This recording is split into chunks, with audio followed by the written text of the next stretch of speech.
Hey, what's up guys? Welcome back for another video and a view into Huck's World. And today we got SzaZs back in the building. I'm telling you, this guy does this thing with these digital watch faces, and this one here is nice and unique. Now the name of the watch face is called Eternal Hybrid. I'm telling you, the guy did this thing with his watch face. Now in the always on mode, you're pretty much going to get the same look almost. You're going to get a nice digital time to see at a glance.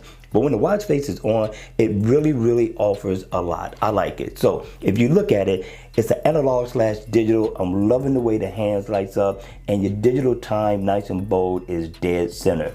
Now, up at the top, you will get the day of the week, which is nice. You come down right up under that. You are going to get your step info.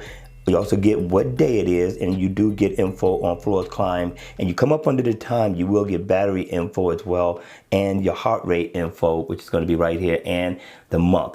It's going to highlight what month it is of the year, which I thought was a very good look. And if you look, he even put a second hand on this watch face, which is awesome. And yes, it is interactive. So if you tap right there, you can get, of course, your weather. I could tap right here and get my heart rate information. This guy offers a lot in this watch face, people, and I thought he did a really good job with it. Now, I can't customize the theme of this watch face so far as the color. And if you could look, did you see that animation going around the bezel of the watch? I thought that was definitely super awesome of him adding that. That's pretty cool, right? But yes, we can customize the time color.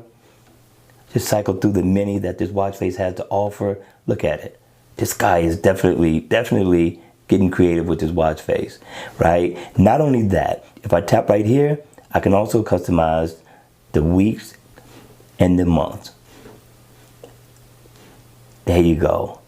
This guy, I'm telling you, this guy is awesome. But did you see that second hand is going around the bezel of the watch? I thought that was cool too as well. All right, you all, that's going to be it for the video. I hope you enjoyed it. I hope it was informative. And if it was, please make sure you hit the like button on the way out. And if you want to see more videos like this, then by all means, make sure you subscribe to my channel. And I will see you again at the next video. Take care.